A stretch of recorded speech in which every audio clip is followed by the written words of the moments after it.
welcome everyone to this bi-weekly edition of our bi-weekly update. Welcome to Gentian. I hope you're having a wonderful summer as it went from late winter to summer in about a week. We're now experiencing midsummer, awesome, incredible highs as far as temperatures here in Wisconsin. So the 80s and 90s have jumped in nicely. You're seeing your plants grow. Maybe your hair grow a little bit more. I was talking to somebody in the industry and they said, actually, I think it's the sunlight that actually makes your hair grow faster in the summer. So people always thought it was a myth, but actually maybe that's a little bit of a trivia piece that you may want to know.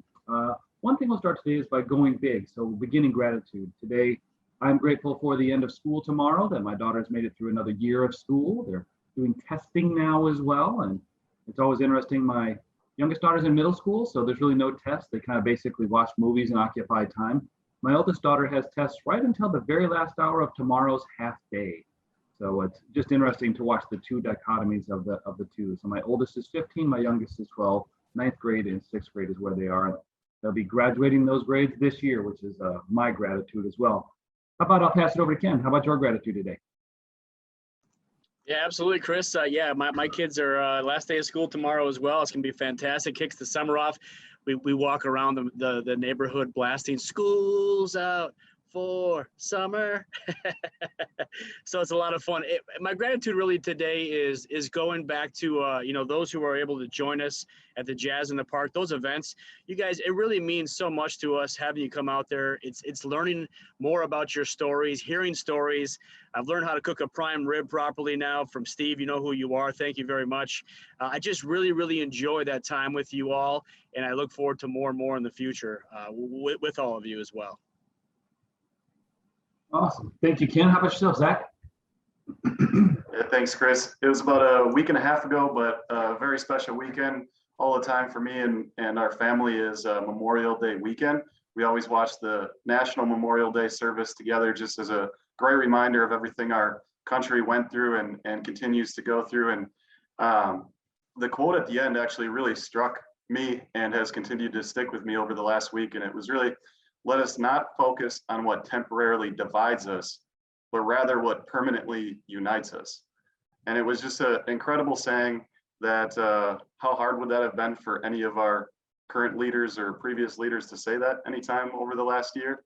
But my gratitude from it really is what an amazing country that we live in, and really just an extreme gratitude for all the sacrifice that people have made to get us to this point, to where we are today.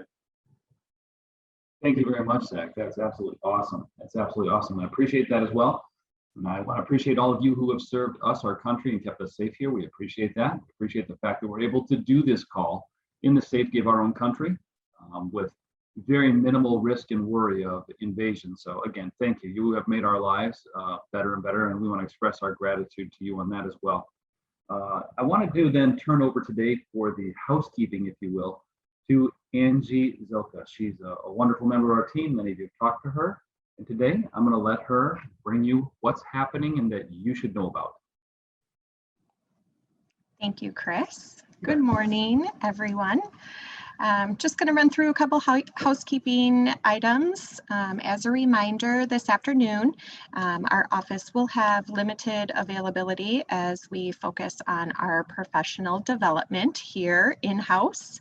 But rest assured, we will service you just as always, but just this afternoon will be just a little more limited. Wednesday, June 16th, our summer forum in person at the River Club of Mequon, 10 a.m. Space is limited, so please, if you have not RSVP'd and are interested in joining us for that event, please make sure that you RSVP right away. Again, space is limited, but we look forward to seeing you all there. Friday, June 18th, the Stage Live at the Mequon Public Market presents the Oxleys. That is from 6:30 to 8:30 in the evening. Gentian is a proud sponsor of those live events, and you will be sure to see a couple of our team members. So feel free to come out, enjoy some live music, and say hello to one or a few of our team members that are in attendance for those. If you're also looking for something fun to do at the Mequon Public Market, Sunday, Father's Day, June 20th, they are hosting a Father's Day event from 10 a.m. to 1 p.m. They will have music, food, beverages, yard games, just a fun thing to do if you guys are looking for something in the morning to bring fathers, grandfathers out, bring the kids out. It's a very family-friendly event. Wednesday, June 23rd is our bi-weekly update, 9 a.m. Please register in advance for that. If you do plan on attending, we are sticking to the 9 a.m. time slot. In the summer, we know that days are very busy, but we welcome you to join us at 9 a.m. on Wednesday, June 23rd. Thursday, June 24th, ladies and gentian. See what we did there? We will have our virtual women's event. Again, that is something we ask you do pre-register for. Let us know, because this event we will be doing summer rock painting. So we would like to send out those kits to you. We will all be painting rocks together. We have some really cute ideas. It's a really fun thing to do. And we did look up some rock painting ideas. So we're excited to share that with you. Bring your friends, ladies. Everyone is welcome. So please join us for that. And as a reminder, please schedule your third quarter review meetings, as we are starting to welcome back in-person meetings. We're very, very excited about that. Calendly invites are going out, will be going out. So if you could please schedule those. You will have the option of having it phone, Zoom, or in person here at Gentian. We have a great deck outside. We are very accommodating, and as long as weather permits, we will welcome you to come and join us here. And we're looking forward to getting back to seeing everyone in person. So have a great summer day. It's going to be a beautiful day today. Thank you so much. And on that note, I will pass it back to Chris. Thank you very much, Ange. Appreciate that. That's awesome. So it's beginning to be summer. My mom was here about a week ago celebrating my daughter's 15th birthday, which was great. And as such, you know, you kind of head out to yard sales. And the cool thing about it, going to yard sale, I found this TV. A guy was asking $50 for this TV. Trouble was the volume controls weren't working, but at that price, I couldn't turn it down. That's good stuff. So every once in a while, I have to throw one of those into you there as well. So what's happening out there that we're interested in? Well, there's quite a bit. It's summer. And it's interesting, the markets are pretty good. You're seeing a lot of memes out there still. You're seeing Clover Healthcare, some different companies out there that are called meme stocks. Even GameStop and others are still, you're seeing those go out there. We don't recommend them. They're really gambling and people are playing with them, but they're being done in a different way. And you're seeing different things. This happens in markets over time. It's not investment. It's actually speculation, a completely different way of looking at things. But if you're looking at its investment versus speculation, we're looking at inflation, we're looking at tax changes, we're looking at some potentially Secure Act tools. There's a bunch of things going on. Ken will talk about a few, Zach will talk about a few, but there's quite a few things in a kind of a humdrum summer, one might think, but there's a lot of, I'd say, things that we call mean reversion as well, which are things that hadn't been performing as well. Mean reversion is a concept of returning back to where they should be. So essentially, if things are undervalued for a long time, like value has been compared to growth, eventually you see it recover. So some of the stuff we'll talk about is that as well, but really a lot of research on some different items about how inflation might hit. Some people believe that this hot economy will not cause rates to go up. Some people believe that it will. So there's people on both sides. You're seeing things as well, like what's going to happen to energy? Are they investing enough in alternatives? Will there be a massive shift in energy? There's all sorts of different topics. I've got a few future loop topics for you as well, which is kind of fun. Our president's going to Europe to try to mend some ties over there, which reminds me as well of something I think when I was over in Switzerland, I saw. Do you know what they call Bigfoot in Europe? Big meter. Anyway, that's enough with the jokes. I think those are both from the Zach, from the DeBoer family book of dad jokes. So there'll be more coming. I just wanted to bring those to you as well.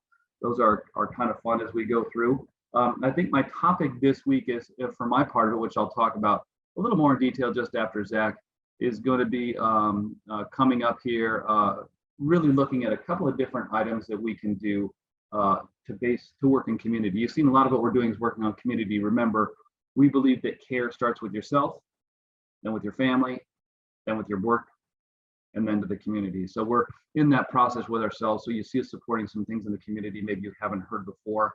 We're always been very charitably minded, but we're being a little bit more community minded as well. So we appreciate that. But with that, let me go over to the markets, which have been absolutely flat and nothing exciting has been happening whatsoever. So I'm just gonna maybe we can just skip Zach at this point. I mean, there might not be a whole lot to say. What do you think, Zach? Yeah, I agree. Not a lot going on. We'll just move on here today. Thanks, Chris. Just a few updates as normal as far as where the markets are at right now. The S&P 500 up 12.54% as of market close yesterday. The Dow Jones Industrial Average 13.05. And just because the number is getting higher, just wanted to share the number as well, which is 34,599 is the current number for the Dow Jones Industrial Average. And Mike on our team the other day actually brought in a Barron's newspaper from the week after Black Monday, so 1987. And it was just amazing for perspective and a lot of things that really haven't changed over that time as far as how we view the markets, how we talk about them. But on Black Monday, at the end of it, the Dow Jones Industrial Average was 1,738. So massive difference as far as the numbers then compared to now. And just as a reminder, Ken's going to elaborate on this a little further too, but what is the media going to talk about when the Dow Jones drops? Is it going to be percentages? Probably not, right? They're going to give you the larger number, try to scare you, even if it's normal and it's a normal correction that happens every year for us. The NASDAQ is up 8.04%. That one's technology weighted, about 49% of that index, and that's 1.5% higher from last webinar. The Russell 2000, which tracks small cap size companies, is up 18.68% on the year. And the disparity between growth and value is continuing. Value is now up 31.85%, which is a 9% increase since the last webinar 2 weeks ago. Growth has gone up as well in the last 2 weeks, just by one for the years up 6.53% and 5% increase in the last 2 weeks. Something that's real quick that's interesting regarding different indexes. Mike on our team brought this up yesterday in the sense that it will be very interesting with some of those stocks that Chris mentioned, GameStop, AMC, the speculative stocks that have had a lot of money pour into them, how indexes are going to view those and either not include them in certain indexes or move them to a new one. So something that's just interesting that we look at from time to time. And also two things of note as far as different sectors. If you remember last year, real estate was one of the worst performing sectors, and same with financials as well. Real estate is up 23.18% on the year, and financials is up 29.22. So those are two of the top three performing sectors. The top sector is energy, which is up about 44%, and that's been about the worst performer for the last 10 years. So that's why we never try to assume, never try to guess, and own the different asset classes over time. Real quickly as well, as far as fixed income, current treasury yields, according to Raymond James, the 1 year is 0.08% yield to maturity, and that's a 0.02% increase from 2 weeks ago. The 5 year is 0.77%, which is a slight decrease from 2 weeks ago. 10 year is 1.56% current yield to maturity, slight decrease from 2 weeks ago as well. And then the 30 year is 2.24%. Again, that's yield to maturity for the treasury yields. And with that, I'll turn it back to Chris. Thank you very much, Zach. I appreciate that. You heard it here first, folks. Value is outperforming. Remember, you think you heard actually mean reversion about 10 minutes ago. So again, we told you this might happen. No, I'm joking.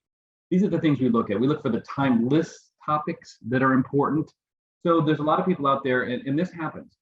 I've been in the industry long enough, and Ken has as well, and Zach is really beginning to see this too. Our whole team is. There's a lot of noise and fury signifying nothing, and that's a lot of the market. That's a lot of the today's news and the stuff going on and bubbling up. And really, if you look at it in the long term, it doesn't mean a whole lot in many cases. You want to make sure you're trying to pay attention, but it's the longer term trends that are timeless. It's the things that are perennial. So right now your perennials are coming out of the garden, right? Those things return every single year, right? That's what we look at.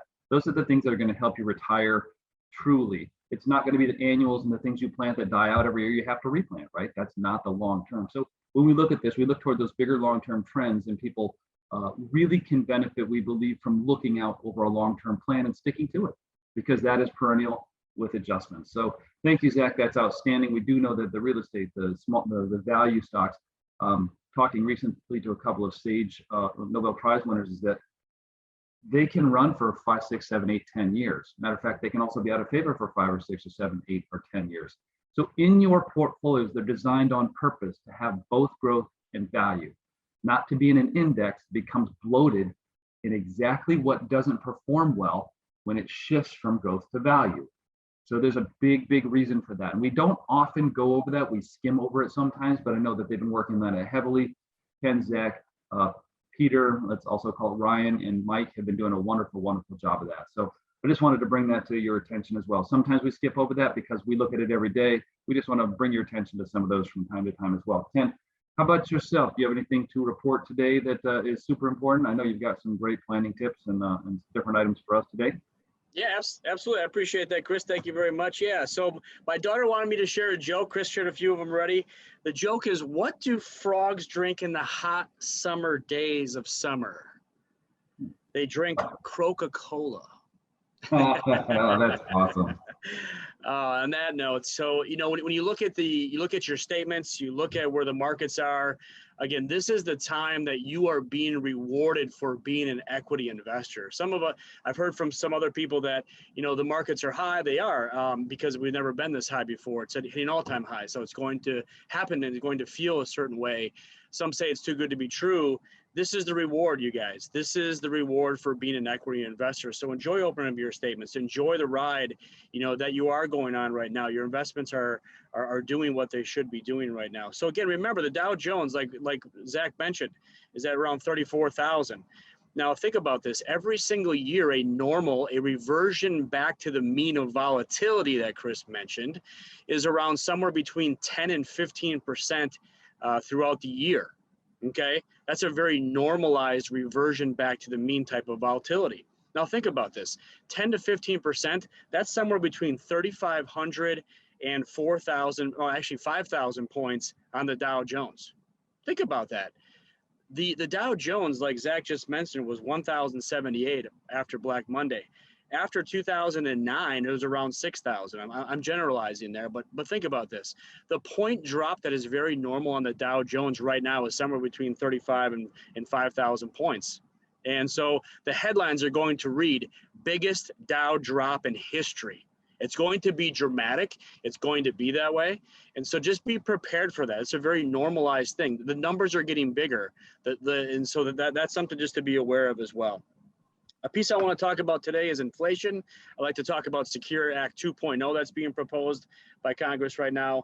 And I'll give you an idea about funeral planning that we've heard a lot about from you guys as well, just to share some ideas there as well. Inflation, it's hitting the headlines. I'll give you a great example. If you've had a dilly bar recently from Dairy Queen, those things are getting smaller and smaller and smaller. That is a great real life example of inflation over time. My kids only know it as a small thing, but us that are a little older know it as dilly bars used to be pretty big and pretty fun to eat as well. So again, that's a real life thing that's happening right now, and it's been happening over the years. Another one is, you look at the airlines, what could curtail inflation a little bit? You look at competing type of areas and categories of the market. You look at Delta Airlines, for example.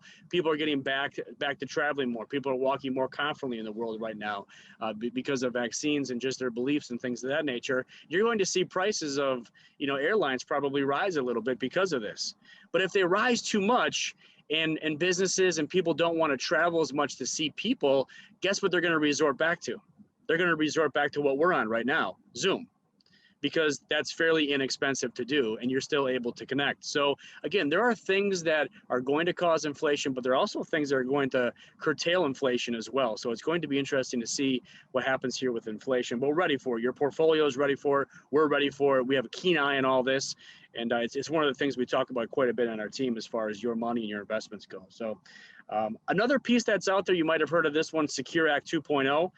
Basically, in this one to be aware of, and we're watching for you guys, is that they may, and they're talking about trying to increase the required minimum distribution age up to 75. They just changed it to 72, but they're thinking about changing it to 75. Again, we'll keep a keen eye on this for you. If things change, we'll let you know. Another piece that's going to happen in January of 2022, which is right around the corner for all of us, is the recalculation of life expectancy tables. This has a big deal when it comes to calculating your required minimum distribution. It's a big deal when we're calculating inherited IRAs pre-2020.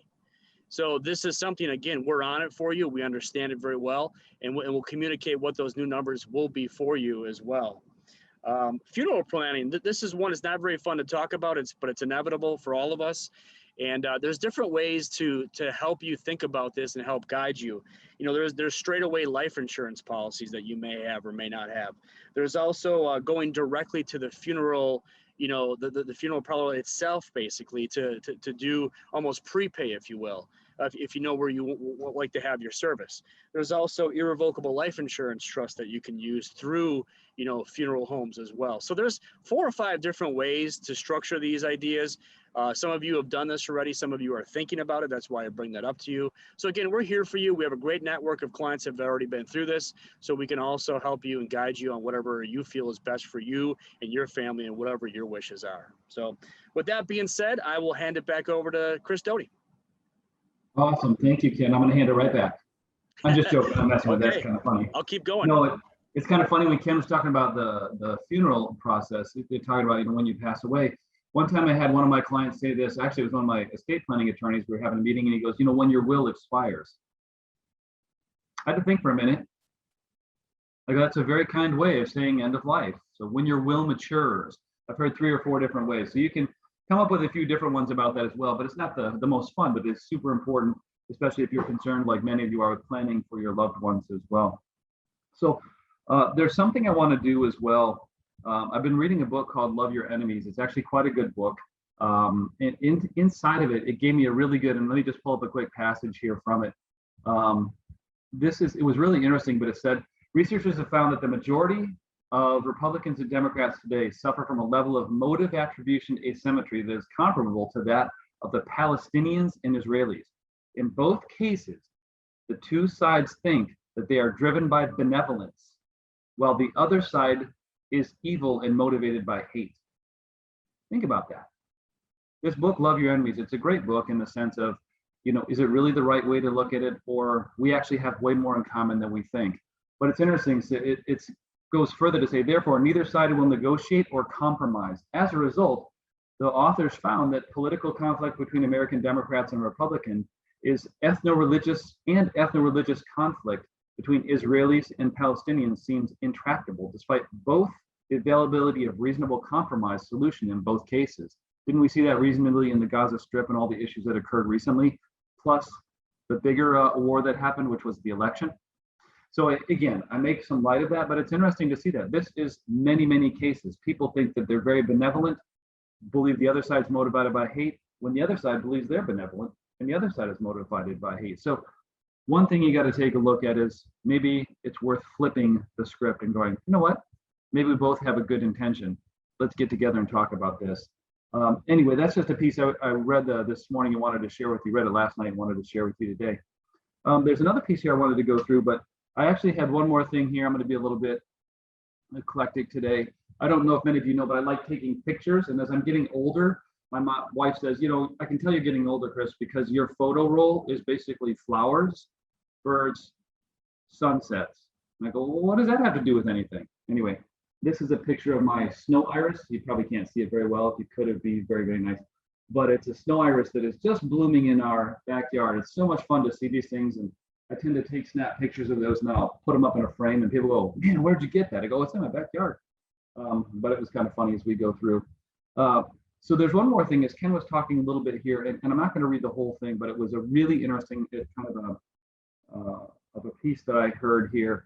Actually, why don't I end with that? I'm going to go to Future Loop real quick here.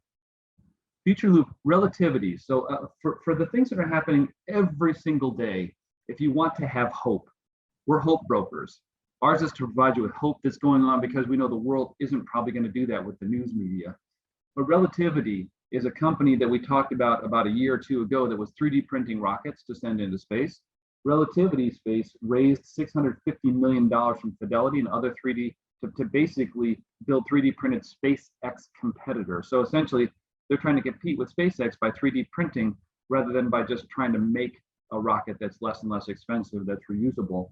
So really, really interesting to see. The world has its first electronic let me try it again. The first electric autonomous container ship. That's hard to say fast.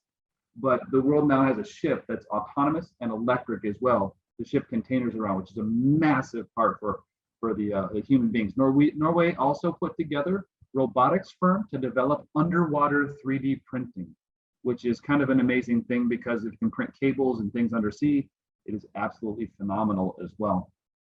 Super productive 3D bioprinter could help speed up drug development. That's a huge one. And then this is a cool one. Researchers have actually created a self-sustaining intelligent electronic microsystem from green materials. So basically from a leaf, they're creating a semiconductor and also memory. So you're starting to see on a cellular level of green plants and other things, they're actually able to make this. Maybe silicon will be replaced by actual plants.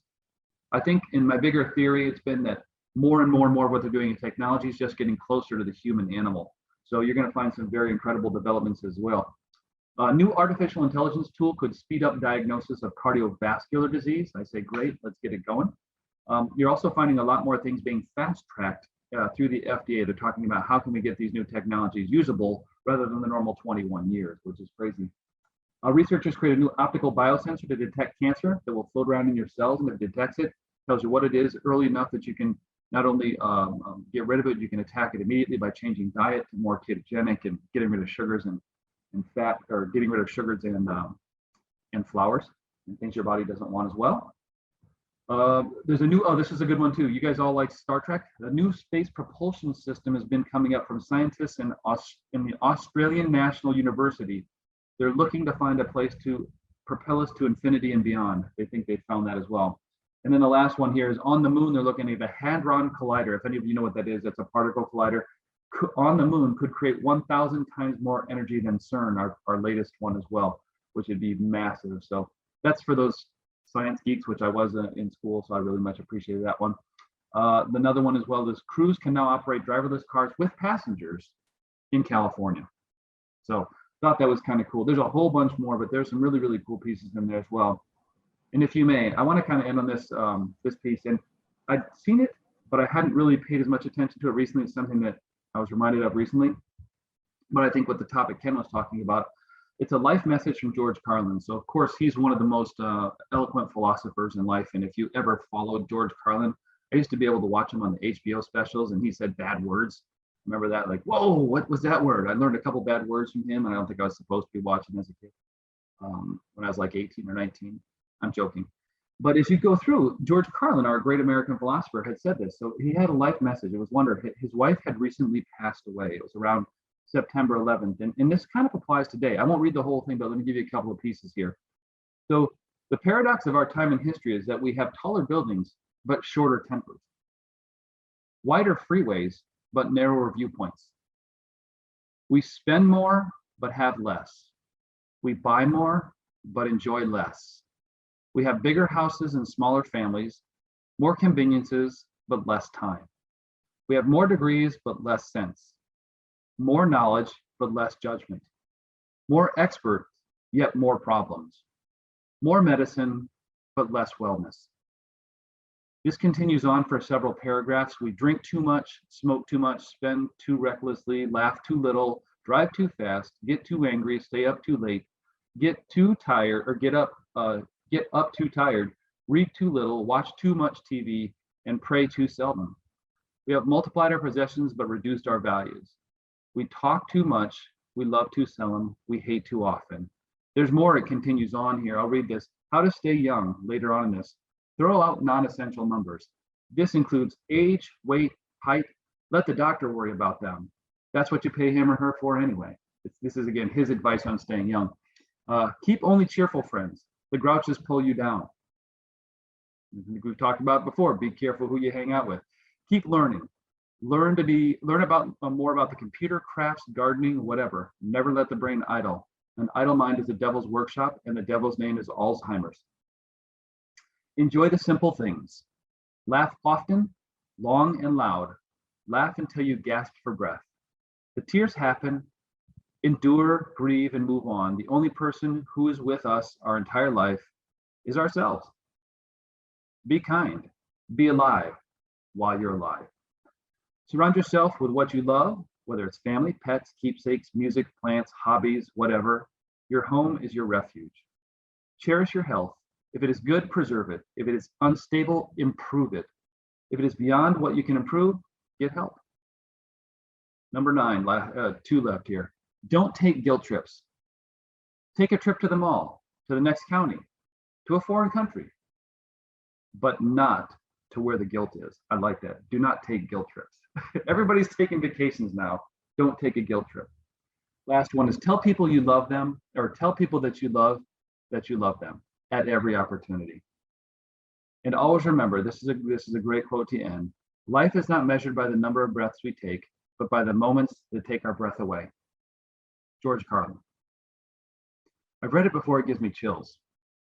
And it was written, I think, really in a place where it's going to be a timeless piece. I actually believe he's going to be viewed as a philosopher. The piece he wrote here is very true, just today. I think as we look at this, we want to enjoy, love, laugh. It's summertime. Enjoy those you haven't been able to in a year and a half. Take a vacation. Do not take a guilt trip. Enjoy life. I mean, that's the one thing Ken had said, and I completely appreciated it this weekend as well. Thank you for coming to spend time with us. Most importantly, you spent your most important currency with us, and that was your time. Whether it was an hour or 5 or 6 hours, it was completely enjoyed and loved. If we had a few words or a ton of words together, your presence is what's important. And that's what we appreciate as well. So as we enter this summertime, as we enter this period of time, we want to thank you tremendously. At Gentian, you know, we have Gentian retirement here, and that is really plan it, live it, and give it. And it's all about the relationship with you, understanding you, what you want, what we can provide for you. So we appreciate that.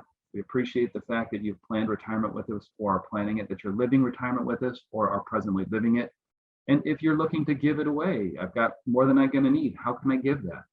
And if you're inheriting money from your parents, I inherited as well. So look at those different items. We totally appreciate that. Thank you tremendously for the introductions you're giving to us.